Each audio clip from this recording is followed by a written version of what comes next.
On this episode of the podcast, we are going to learn about an infamous experiment from the late 60s, early 70s called the Minnesota Coronary Experiment. This was an intervention diet trial where the investigators studied nursing home and mental hospital patients by altering their diets to reduce saturated fat consumption, but increased consumption of corn oil rich in omega-6 polyunsaturated fatty acids. The reason this study is infamous is because it was an extremely large and well-documented study designed to provide indisputable evidence to support the diet heart hypothesis.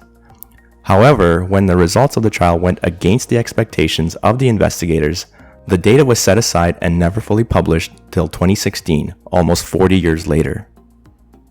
Here's my review of the 2016 analysis of the Minnesota Coronary Experiment data. In summary, the data clearly indicates that changing one's diet by replacing saturated fats with seed oils rich in omega-6 polyunsaturated fatty acids does reduce blood cholesterol levels, but does not reduce the risk of death from coronary heart disease or all-cause mortality. The evidence shows a clear association between lowering blood cholesterol levels and increasing risk of death from all causes, specifically in experiment participants who were enrolled in the study for the longest period of time, which ranged from 1 to 4 years. This association was more strongly driven in the subpopulation of participants who were over the age of 65. The authors speculate that one possible explanation for the lack of benefit from polyunsaturated fatty acids is their increased susceptibility to get oxidized. Therefore, the net effect of increasing polyunsaturated fatty acid consumption produces unfavorable results because of the wide range of biochemical consequences oxidization presents.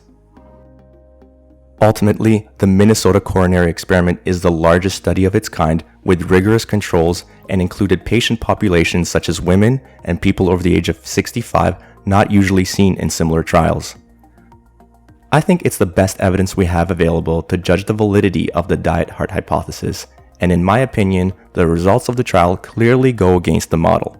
I don't think there's a benefit to high omega-6 polyunsaturated fatty acid consumption, especially if we consider that historically, humans have only consumed about 2 to 3% of total calories from polyunsaturated fatty acids. If any of what I'm saying does not make sense or you need clarification, please leave a comment or send me a message at newsletter@jmartfit.com. If all that sounds interesting, then this podcast episode is for you.